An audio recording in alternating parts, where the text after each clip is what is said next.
Ang daming maganda ngayon sa gym, no? Nakikita ko kasi, napansin ko guys ha, yung mga nag-gym ngayon, talagang naka-glam look sila. Parang nakaayos yung hair nila, naka-mock up sila, may lip tint sila, may blush, may funda. Ganon ang trend ngayon sa gym. Gustong gusto kong sumabay, kaya lang hindi kaya ng skin ko. Sobrang sensitive yung skin ko. Na kapag pinawisan ko yung makeup at lumapat ng matagal yan, 30 minutes or an hour or more, magpipimples ako. Buti na lang guys, nakaka-fresh na rin tong sunscreen na ilalaban na namin. Ayan, i-apply ko lang ng ganyan. Basta nandyan lang yung pambansang cluster lashes ko. May kilay. Dinugtungan na natin yung putol na kilay dyan ni Mamshi. Bumubuo na yung look, no?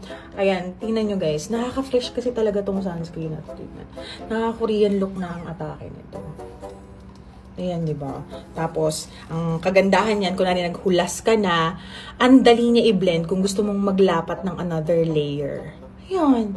Kaya lang siya, guys. Oh.